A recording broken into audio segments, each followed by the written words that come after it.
Amen. Hein? Vous connaîtrez la vérité. La vérité vous approchera. Alléluia. Bien aimé, on est en train de révéler lorsqu'on a le Saint-Esprit. Comment on risque d'éteindre le Saint-Esprit. Amen. On a dit qu'on peut éteindre le Saint-Esprit si on n'a pas de vie de prière.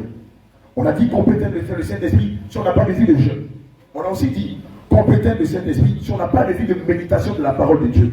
Quand on lit le livre de Jésus 1, verset 8, il est dit, médite ce livre de la loi jour et nuit et agis fidèlement selon ce qui est écrit. C'est alors que tu auras du succès. C'est alors que tu réussiras dans toutes tes entreprises. Avoir le succès et réussir dans toutes tes entreprises, c'est quoi? C'est avoir la vie éternelle.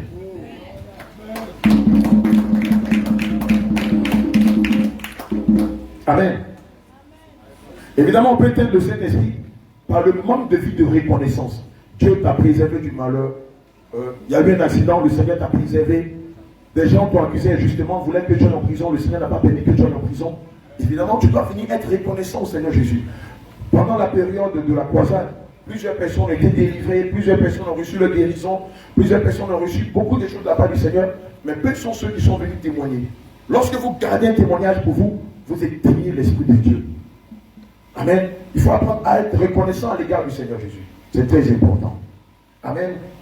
Colossiens 3, verset 15 dit, et que la paix de Christ, à laquelle vous avez été appelés pour former un seul corps, règne dans vos cœurs et soyez reconnaissants.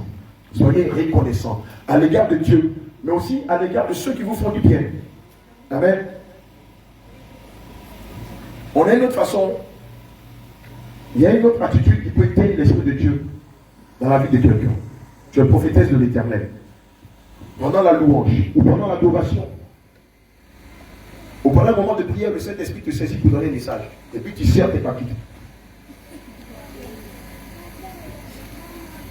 Plusieurs prophétesses de l'Éternel font ça. Le Seigneur veut parler au travers de vous. Et puis on serre la mâchoire. Il ne faut pas que Dieu parle. Mais que tu serres ta mâchoire ou pas. Que tu serres tes dents ou pas. Que tu serres tes os ou pas. Si Dieu veut parler, il va parler. Il peut même passer par tes oreilles pour parler. Il peut même passer par tes yeux pour parler.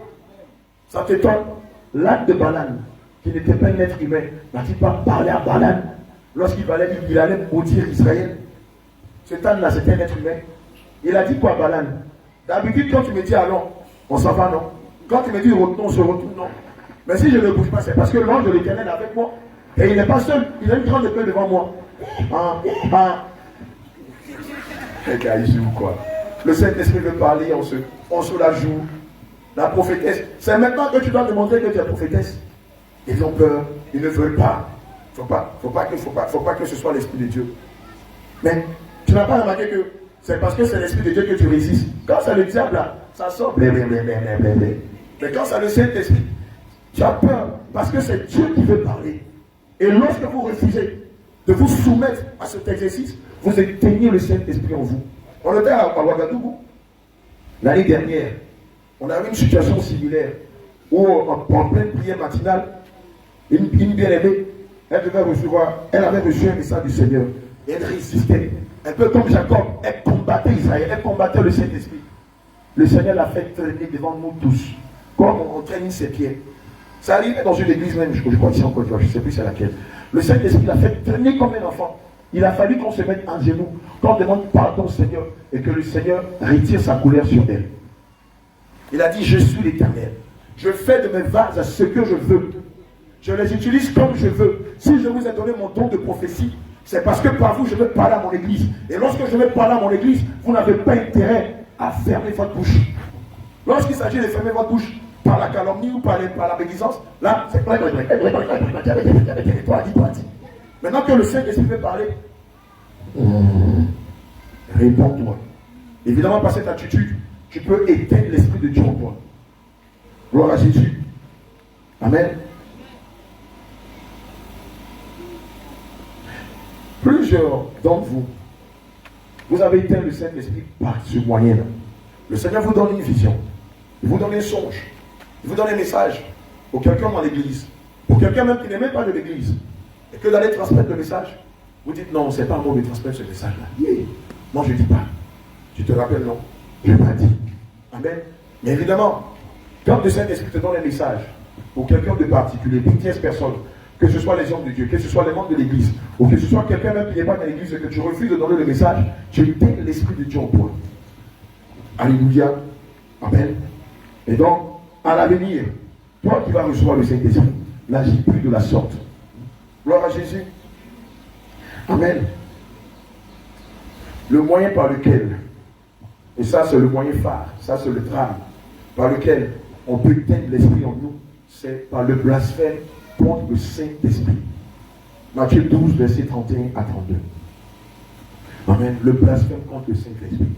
Vous voyez le Saint-Esprit se manifester par un vase, le Seigneur donne un message et puis vous dites non, c'est pas Dieu, c'est le diable. Ça c'est le blasphème contre le Saint-Esprit. Vous voyez un homme de Dieu qui est en train de manifester le don de guérison. Vous voyez bien, vous dites non, ça va. C'est pas le Saint-Esprit, il a payé la personne. Vous blasphémez contre le Saint-Esprit. L'homme de Dieu ou un servant de Dieu en train de parler des langues, elle reçoit l'interprétation du parler des langues. Vous dites non, c'est pas le Saint-Esprit. C'est un blasphème contre le Saint-Esprit. Matthieu 12, 31 à 32. Amen. Lis la parole du Seigneur. Amen.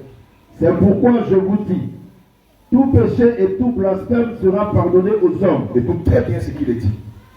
Mais le blasphème contre l'Esprit ne sera point pardonné. Mais le blasphème contre le Saint-Esprit ne sera pas pardonné. Quiconque parlera contre le Fils de l'homme, quiconque parlera contre Jésus, il lui sera pardonné. il lui sera pardonné. Mais quiconque parlera contre le Saint-Esprit, Mais quiconque parlera contre le Saint-Esprit, il ne lui sera pardonné ni dans ce siècle-ci, il ne lui sera pas pardonné, ni ni dans dans le le siècle siècle présent, à venir. ni dans le siècle à venir. Dans 20 ans, dans 30 ans, dans 50 ans, le Saint-Esprit ne te pardonnera pas. Bien-aimé, je vais te donner brièvement un témoignage qu'on a vécu dans le début de nos ministères. Maman Sarah et moi. Souvent, elle me dit de ne pas en parler, mais je vais en parler pour que ça t'édifie. Quand j'étais dans la rue et que le Seigneur m'a fait sortir, évidemment, il y avait un mélange. Je prêchais la sanctification, mais quelquefois, je me mélangeais. Et puis un jour, j'ai mes soeurs, mes cousines, qui se sont moquées de moi, qui se sont moquées de maman Sarah, en disant que c'est parce que moi je veux emprisonner maman Sarah que je lui demande de se débrouiller. C'est parce que je veux la tromper que je lui demande de rester comme ça pour ne pas qu'elle me trompe. Moi, maman Sarah ne m'avait jamais fait ça. Je vous assure. Elles ont dit à maman Sarah que l'esprit qui m'habite, ce n'est pas le Saint-Esprit, que moi je suis en train d'escroquer les gens. En toute ma vie, depuis que je fais cette œuvre, je n'ai jamais demandé un centime à qui que ce soit. Vous savez ce que le Saint-Esprit a fait? Un jour on priait, et puis c'est révélé à nous, nous a dit, ces 4 personnes-là, allez leur dire que mon Dieu, quand elles vont à l'église, c'est pour se marier. Si moi Jésus, je ne suis pas Dieu, elles vont se marier. Mais si moi, Yehoshua, Mashiach, Adonai, moi le Dieu de tout ciel, de toute âme et de tout esprit, je suis Dieu, elles ne vont jamais se marier jusqu'à ce qu'elles meurent. Écoutez-moi très bien. On était choqués par les propos du Saint-Esprit. Il nous a dit, je vous ai dit non, que moi, je ne supporte pas le blasphème contre le Saint-Esprit. On a pris des moments de jeûne pour intercéder. Comme le patriarche Moïse avait intercédé pour qu'il rentre à Canaan. Vous savez ce que le Seigneur nous a dit? Il nous a dit, vous n'avez rien à faire. Vous n'avez rien à faire. Mes brebis sont en train de se perdre. Prenez des moments de jeûne, intercédez pour elles. Allez les chercher, ramenez-les dans ma bergerie. Mais ces 4 demoiselles, je ne leur donnerai jamais un mari. À moins que moi, Jésus, je ne suis pas le créateur de la terre et des cieux. Bien aimé, ça fait plus de peut-être 13-14 ans. Elles ne se sont jamais mariées. Il y a une d'entre elles qui a même voulu payer un mari. Ça s'est mal terminé. Une autre a voulu donner la paternité de son enfant à un boss. Ça s'est mal terminé. Et c'est nous-mêmes qui sommes les régler cette honte-là.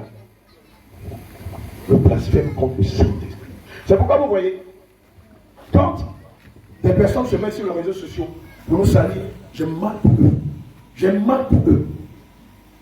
Ils ne savent pas ce qu'il y a derrière. Vous savez, vous pouvez mépriser un faux pasteur, humilier un faux pasteur, dire à un faux pasteur que tu es un faux pasteur. Ça ne veut même pas le Saint-Esprit. Mais quand vous touchez au véritable serviteur de Dieu, quand vous touchez au véritable servant de Dieu, là, vous rencontrez Dieu sur votre route. Alléluia. Amen. On peut éteindre l'esprit aussi par l'incrédulité. Amen. Tu vois bien Dieu se manifester, mais tu dis ce n'est pas Dieu. L'incrédulité. Alléluia. Amen. On peut éteindre le Saint-Esprit parce qu'on a honte d'évangéliser. Gloire à Jésus. Gloire à Jésus.